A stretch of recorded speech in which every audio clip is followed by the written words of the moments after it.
This week was another major success for the pro-Israel community. Just 6 weeks after AIPAC members helped George Latimer defeat squad member Jamal Bowman in New York, another anti-Israel member of Congress, Cori Bush, was on the ballot in St. Louis. During her 4 years in office, Cori Bush voted against Iron Dome. She voted against aid to Israel. She used her platform to spread malicious lies about our ally. And just 9 days after October 7th, she led a resolution demanding a ceasefire that didn't even mention Hamas and didn't mention the hostages. Wesley Bell, a pro-Israel progressive Democrat, was determined to change things. And so are we. For months, AIPAC members across the country helped mobilize in support of Wesley Bell, surging resources to the campaign through the AIPAC PAC, while the AIPAC Super PAC, United Democracy Project, helped to educate voters in the district about all that was at stake in this race. And together, we delivered. Now Wesley Bell is the Democratic nominee, and Cori Bush is leaving Congress. 2 days after the election, we sat down with Wesley Bell to discuss his important victory. Here's our conversation. Here at home, I don't think the Congresswoman was doing a good job. And one of the straws that broke the camel's back was her comments and actions after October 7th. What she said was not only inaccurate, not only offensive, but was just wrong. And I've always believed that our relationship with Israel is not a one-way street, it's a two-way street. It is very much in our national security interest to stand with our Israeli partners. But just on the surface level of the things that she said, the positions that she took, the votes that she made, that certainly was one of the things that, really pushed me and said, okay, this is the right thing to do. I remember you traveled with our team with Winton Stewart as your guide back in 2017 to Israel on an AIEF mission. How did that experience expand your thinking on foreign policy, on the U.S.-Israel relationship, on just sort of the realities on the ground in Israel that, helped inform you to have this sort of righteous indignation after October the 7th? It made it real. It made it personal. It took it beyond the books that I read in college or the articles that I read about what was going on in the Middle East. So, and I've said this before, I didn't need the trip to stand with our partners in Israel. I was already there, but it certainly opened my eyes to what was going on the ground, to see it in real life. To know that as I'm eating dinner, that bomb sirens could go off at any time, to see bomb shelters.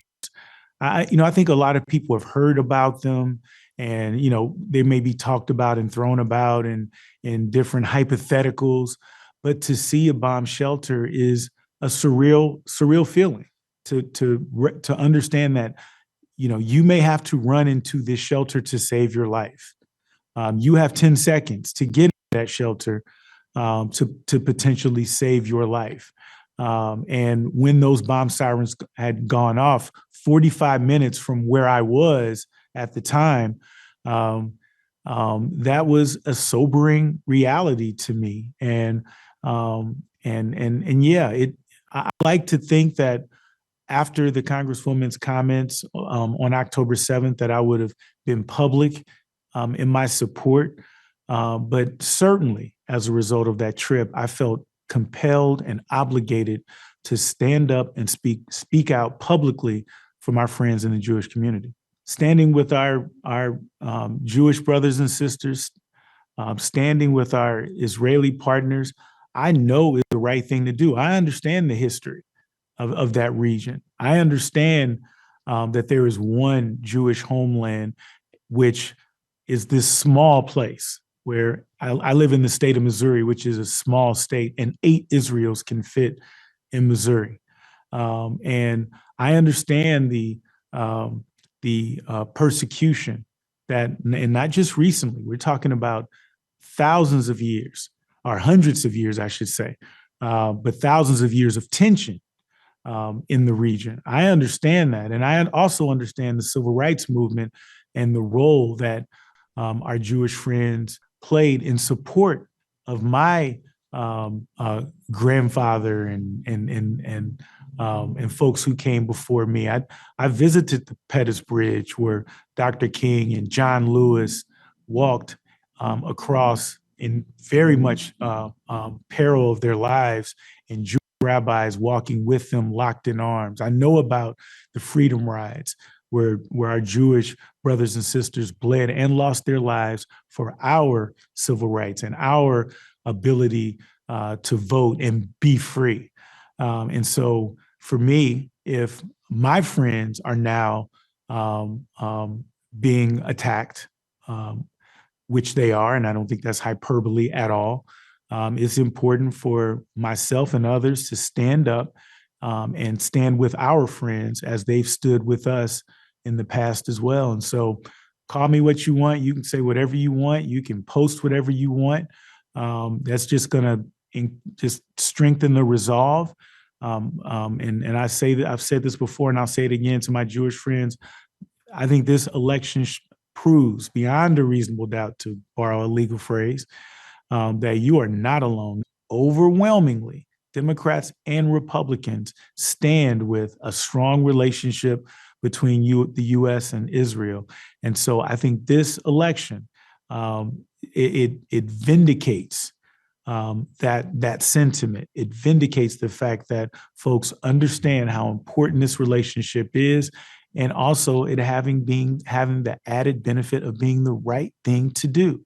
We recognize that Hamas and Hezbollah are terrorist states.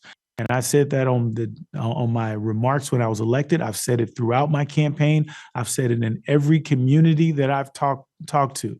And when we're looking at trying to lead the way and build the coalition to create a lasting peace in that region and around the world, for that matter, terrorist organizations cannot be allowed to continue with the capacity to do that.